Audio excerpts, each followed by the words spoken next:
오늘 사도행전 1장 1절에서 3절 말씀을 통해서 감난산의 언약, 하나님 나라의 일이란 제목으로 우리 하나님의 말씀을 또한 확인하고 응답을 또한 언약을 붙잡아야 되겠습니다. 먼저 서론에 좀 생각해야 될 것이 우리 예수님이 그리스도로서 공생애를 시작하셨죠. 그 공생애를 시작했을 때 어떻게 시작했느냐라는 부분을 정확하게 알 필요가 있습니다. 근데 여러분이 공생애를 시작했을 때 예수님께서 어떤 것을 전파했냐면, 성경에 보니까 천국 복음을 전파하신 것에 대해서 이렇게 여러분이 말씀을 통해서 확인해 볼 수가 있습니다. 우리가 잘 아는 마태복음 3장 2절에는 이렇게 설명하고 있습니다. 회개하라, 천국이 가까이 왔느니라 하였으니 라고 말씀하고 있습니다. 그 천국, 하나님 나라가 가까이 왔다라는 그 천국 복음, 하나님 나라의 복음을 우리에게 증거하신 것이죠. 또한 마가복음 1장에 보면 1장 14절 15절에 보면 또 이렇게 비슷하지만 약간 다르게 이렇게 설명하고 있습니다. 요한이 잡힌 후 예수께서 갈릴리에 오셔서 하나님의 복음을 전파하여 이르시되 때가 찼고 하나님의 나라가 가까이 왔으니 회개하고 복음을 믿으라 하시더라. 그래서 예수님께서 처음에 복음을 전할 때부터 회개의 복음, 하나님 나라의 복음, 천국 복음을 증거하신 것을 우리는 살펴볼 수가 있습니다. 그래서 여러분이 성경을 잘 보면 예수 그리스도가 이 땅에 오심을 통하여서 이미 하나님의 나라가 시작됐습니다. 그래서 이미 시작된 하나님의 나라는 어떤 나라냐면, 우리를 은혜로서 하나님의 자비와 긍휼로서 구원해 주시는 그 하나님의 나라가 시작된 것입니다. 근데 이 나라는 완성될 때가 있어요. 이미 시작됐지만 완성될 때가 있습니다. 그 완성은 언제 되냐면 예수님께서 재림하실 때 완성이 됩니다.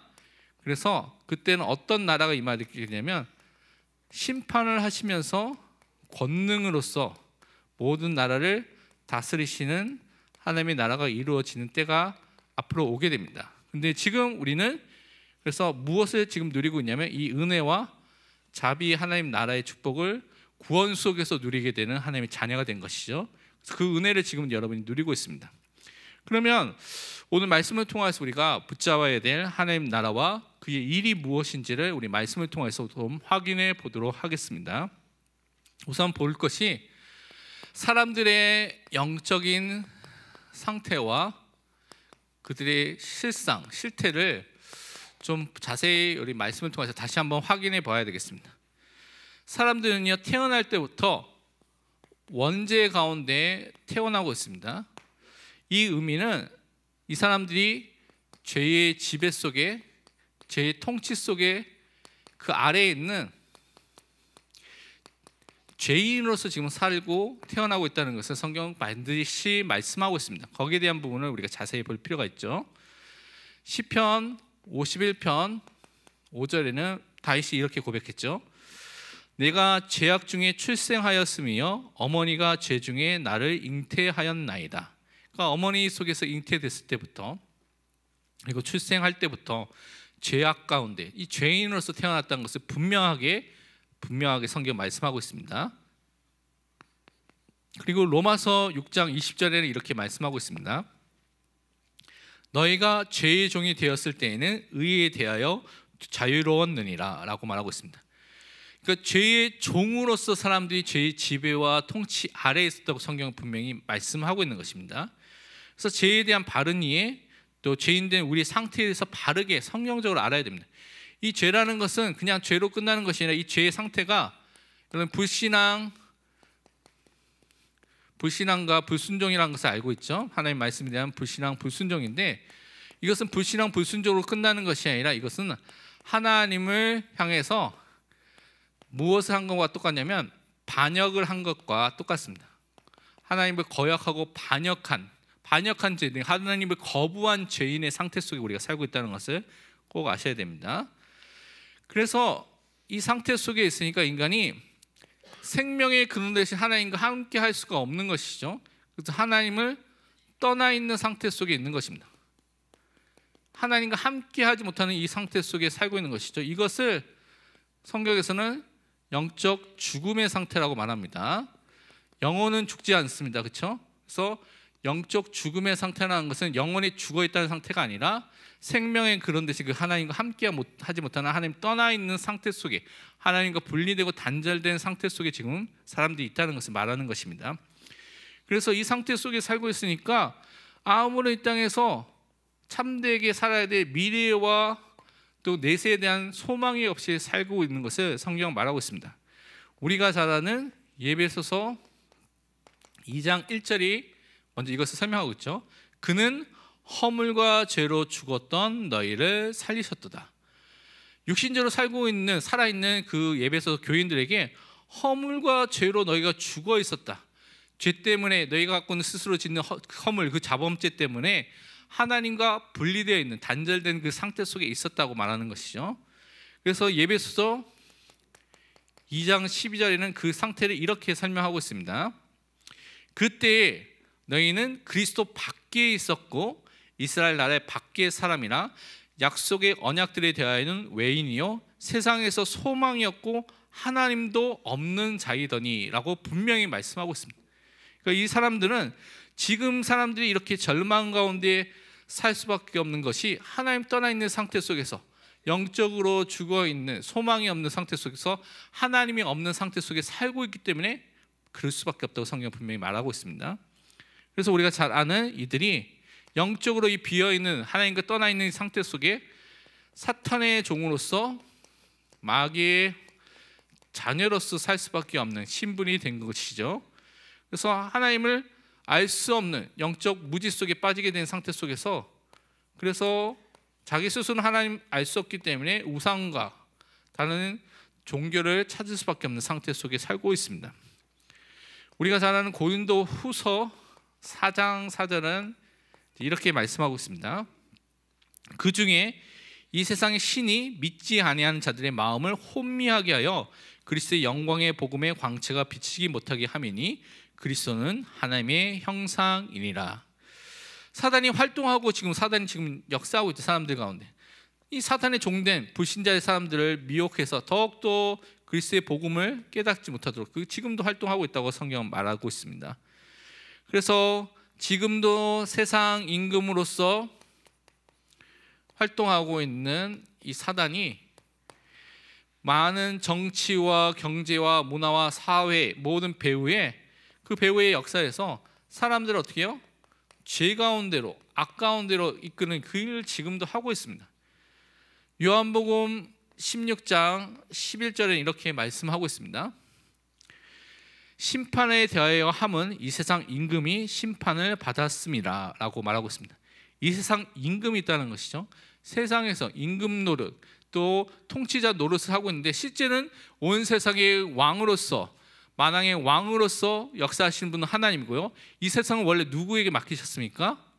인간에게, 아담에게 원래 맡기셨죠. 근데 아담이 죄로 인하여서 이 모든 것들을 다 놓치게 됐을 때 가짜 임금, 이 사단이 세상에서 지금 임금 노릇을 하고 있는 것이, 사람들을 속이고 통치하면서, 그러면서 세상을, 사람들을 모든 죄악 가운데로 이끌고 있는 일을 지금도 하고 있습니다. 이것이 지금 사람들에게 있는 현실의 문제인 것을 우리가 볼 필요가 있죠. 그런데 이 속에서 하나님께서 우리가 어떤 일을 하셨냐면 구원으로 인하여서 우리에게 하나님 나라의 축복 속으로, 하나님 나라의 백성으로 우리를 삼아주시는 그 일을 하나님께서 행하신 것입니다. 하나님의 통치하심과 하나님의 다스리심과 하나님의 임재하심이 나에게 임하는 그 방법은 뭐냐? 구원입니다. 하나님의 나라의 축복이 나에게 임하는, 내가 하나님 나라의 백성이 되는 것은 반드시 구원을 받아야지만 그 은혜가 임하게 되는 것입니다. 이것은 성경이 말하기를 내가 성령의 역사를 통하여서 내 삶 속에 새로운 생명이 다시 회복되는 것입니다. 이것은 하나님 떠나 있는 인생이 하나님을 만날 때만, 중생이라고 하죠. 거듭날 때만, 새로운 생명이 시작됐을 때만 일어나고 또 볼 수 있는 것이 하나님의 나라입니다. 그래서 요한복음 보면 3장 3절과 5절에 니고데모가 찾아왔을 때 예수님께서 그에게 딴 얘기를 한 것이 아닙니다. 니고데모가 왔는데 지도자이고 또 종교 지도자이고 또 육신적인 지도자인 그에게 딴 얘기를 한 것이 아니라 요한복음 3장 3절과 5절에 이렇게 말씀하셨습니다. 예수께서 대답하여 이르시되 진실로 진실로 내게 이르노니 사람이 거듭나지 아니하면 하나님의 나라를 볼 수 없느니라. 예수께서 대답하시되 진실로 진실로 내게 이르노니 사람이 물과 성령으로 나지 아니하면 하나님의 나라에 들어갈 수 없느니라. 니고데모에게 있는 문제는 딴 문제가 아닙니다. 중생하지 못한, 거듭나지 못한, 새 생명을 가지는 못한, 다른 말로 죄로 인해서 하나님 떠나서 사단에게 붙잡혀 있는 그 문제 속에 있기 때문에 생명의 역사가 시작되지만 그 인생이 완전히 바뀌게 되는 것이죠. 하나님 나라의 백성으로서 하나님 나라를 볼 수 있고 그 속에 임한 그 축복을 누리게 되는 것을 말씀해 주신 것입니다. 이 하나님의 나라는요, 하나님의 은혜로 우리 삶 속에 시작되는 하나님의 나라입니다. 그래서 그 속에서 우리가 죄의 용서함을 받고요, 그것을 통해서 우리는 사탄의 권세 속에 있던 그 상태 속에서 이제는 하나님의 통치 속으로, 하나님의 나라 속으로 완전히 옮기게 되는 그 축복을 받게 되는 것이 우리에게 임한 구원이고 우리에게 주신 하나님 나라의 축복인 것입니다. 우리가 알고 있는 유명한 성경 구절 골로새서 1장 13절 14절 말씀이 여기에 대해서 이렇게 말씀하고 있습니다. 그가 우리를 흑암의 권세에서 건져내사 그의 사랑의 아들의 나라로 옮기셨으니 그 아들 안에서 예수 그리스도 안에서 우리가 속량 곧 죄사함을 얻었도다. 여러분, 하나님의 은혜로 인하여서 여러분의 소속과 신분과 배경이 완전히 바뀌게 된 것입니다. 그전에는 마귀의 자녀로 살았는데 이제는 하나님의 자녀로, 하나님 나라의 백성으로 완전히 바뀌게 된 것이죠. 지옥 배경에 살아야 될 여러분이 이제는 천국 배경, 하나님 나라의 배경을 가지고 사는 존재로 완전히 바뀌게 된 것입니다. 하나님께서 여러분을 흑암의 권세에서 건져내서 그의 사랑의 아들의 나라로, 그리스도의 나라로, 하나님의 나라로 옮기셨느니라. 옮기셨습니다. 그래서 우리는 죄사함을 받고 완전히 옮겨진 사람인 것을 항상 기억하시고 그 은혜에 감사하시길 바랍니다.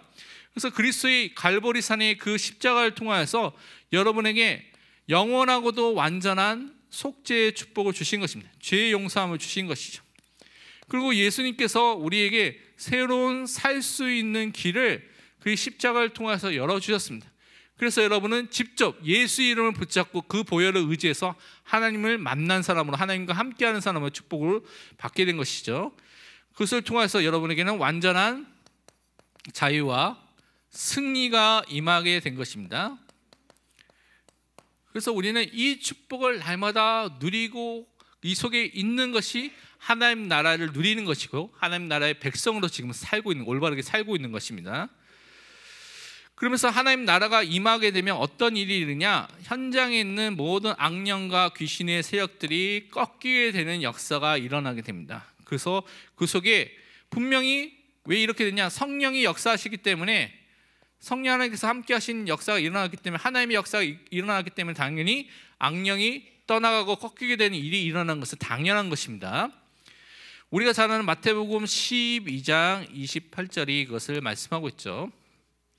그러나 내가 하나님의 성령을 힘입어 귀신을 쫓아내는 것이면 하나님의 나라가 이미 너희에게 임하였느니라. 우리는 이 축복과 이 은혜 속에 있는 전도자입니다. 여러분이 가는 곳마다 하나님 나라가 임하죠. 하나님의 통치하심과 함께하심과 임재하심이 임하기 때문에 여러분이 가는 곳에 성령의 역사를 통해서 모든 흑암과 악령의 권세가 쫓겨나는 그 축복을 분명히 주실 줄 믿습니다.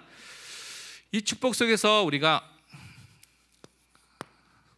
세 번째로 붙잡아야 될 것이, 우리가 항상 누리고 증거해야 될 하나님 나라 그 일이 무엇인지에 대한 부분을 다시 말씀을 통해서 확인해야 되겠습니다.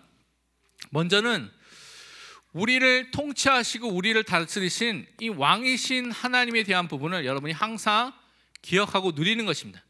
그래서 그분을 항상 인정하고요, 그분께 항상 찬양과 경배와 영광과 감사를 돌리는 삶을 사는 것이 하나님께서 여러분에게 원하시는 삶입니다. 시편 47편 6절 7절에 이렇게 말씀하고 있습니다. 찬송하라, 하나님을 찬송하라. 찬송하라, 우리 왕을 찬송하라. 하나님은 온 땅의 왕이심이라. 지혜의 시로 찬송할지어다.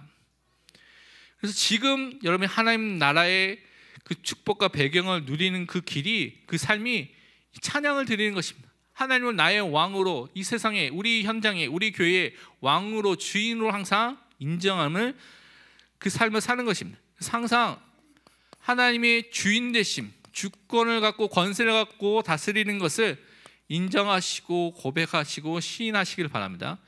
이것을 고백한다는 의미는 뭐냐면, 여러분 삶 속에 분명한 하나님의 인도하심이 있다는 것을 믿는 것입니다. 내 삶과 우리 가정과 우리 교회 속에 하나님의 분명한 뜻과 계획이 있다는 것을 믿는 것입니다. 그래서 내 생각과 내 뜻과 내 계획이 아니라 주권을 가지신 그 하나님의 계획과 뜻과 그 소원대로 우리가 인도함을 받도록 항상 고백을 하는 것입니다. 그것을 발견한 것도 우리가 감사해야 되겠죠. 그 대표적인 사람이 우리가 잘 아는 다윗이었습니다. 역대상 29장 11절 12절에 이제 다윗이 이렇게 고백했죠.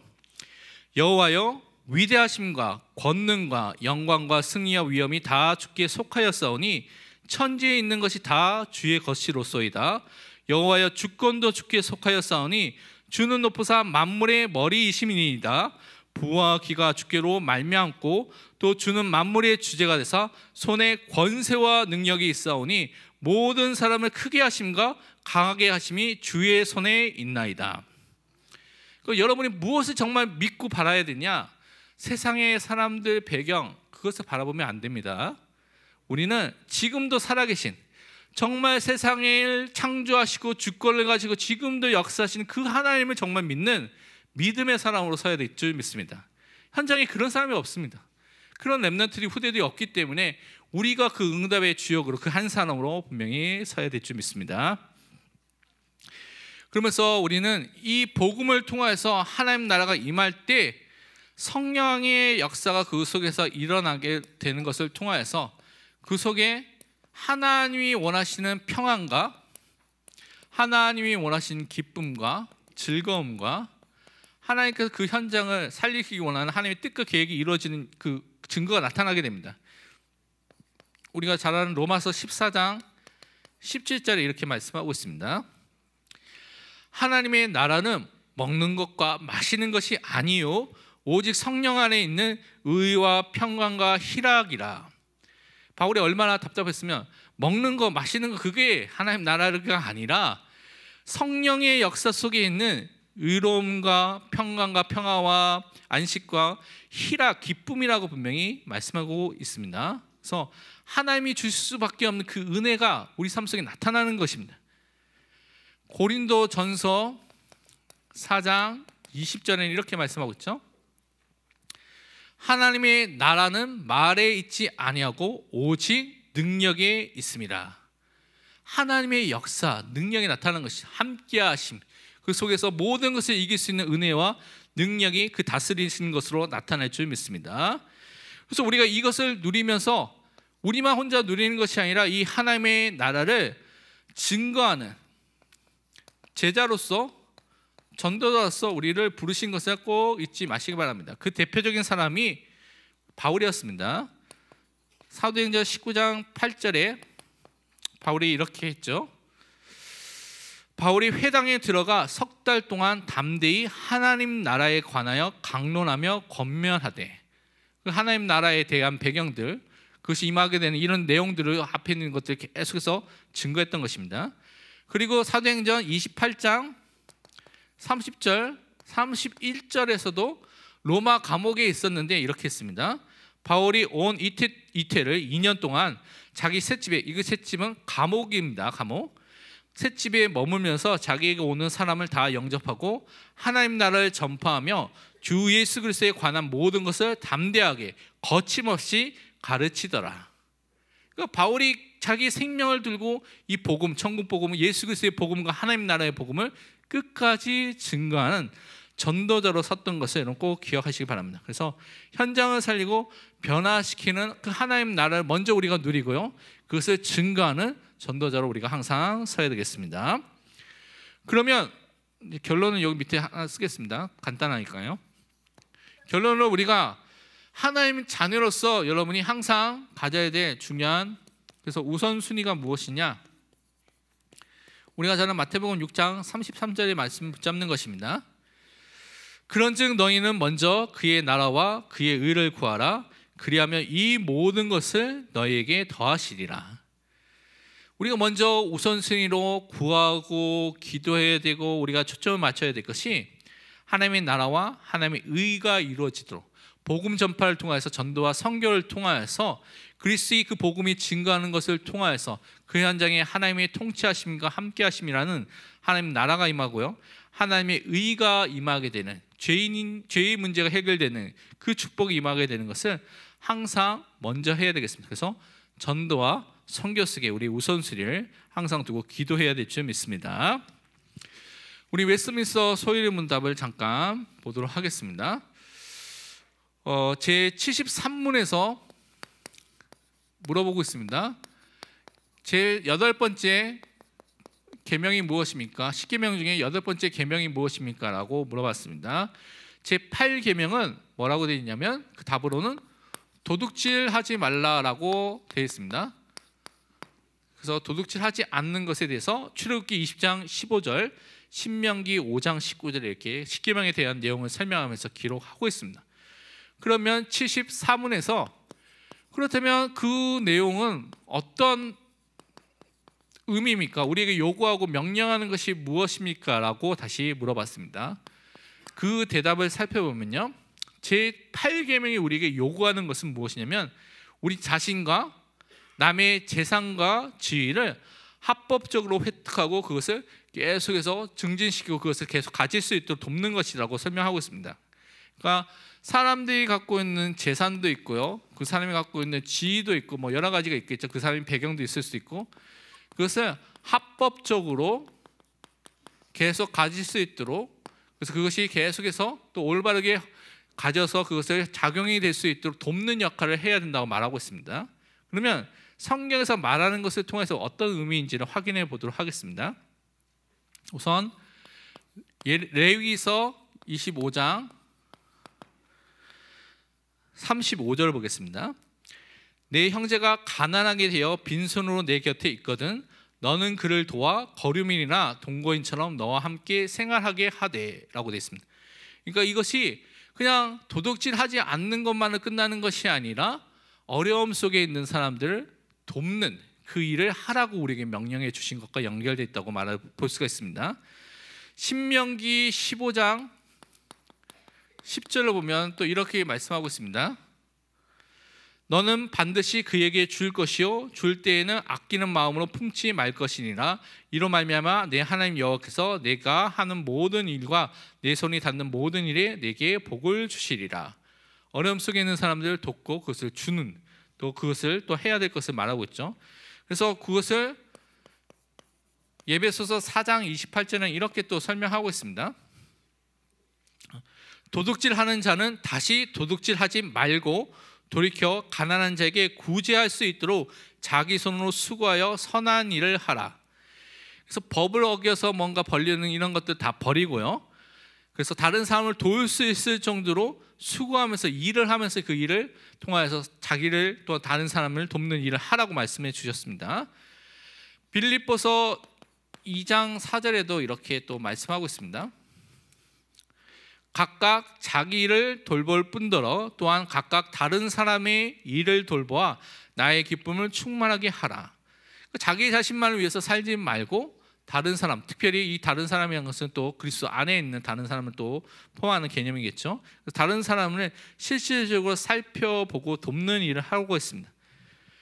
그래서 그것이 데살로니가 후서 3장 10절에서 12절에 더 구체적으로 설명하고 있습니다. 그것을 보면요, 우리가 너희와 함께 있을 때에도 너희에게 명하기를 누구든지 일하기 싫어하거든 먹지도 말게 하라 하였더니 우리가 들은즉 너희 가운데 게으르게 행하여 도무지 일하지 아니하고 일을 만들기만 하는 자들이 있다 하니 이런 자들에게 우리가 명하고 주 예수 그리스도 안에서 권하기를 조용히 일하여 자기 양식을 먹으라 하노라.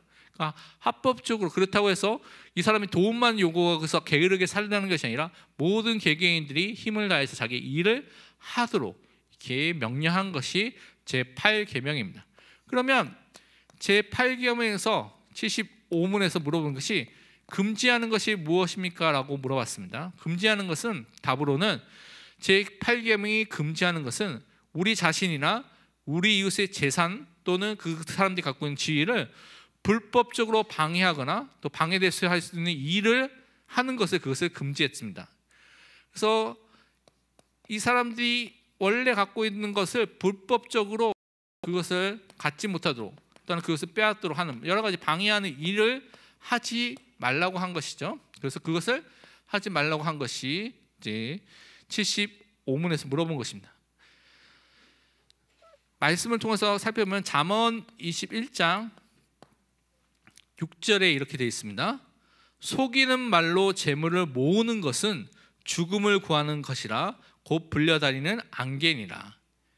사기치지 말라는 것이죠. 거짓말하지 말라고 분명히 성경 말하고 있습니다. 그래서 남의 재물을 빼앗는 일을 하지 말라고 한 것이죠. 그래서 뭐 이것도 더 확대되면 투기하는 거 이런 것과도 다 연결되어 있습니다. 그래서 올바른 방법으로 돈을 벌라고 하나님께서 우리에게 명령해 주신 것입니다. 잠언 28장 16절에는 또 이렇게 말씀하고 있습니다. 19절입니다. 죄송합니다. 19절입니다.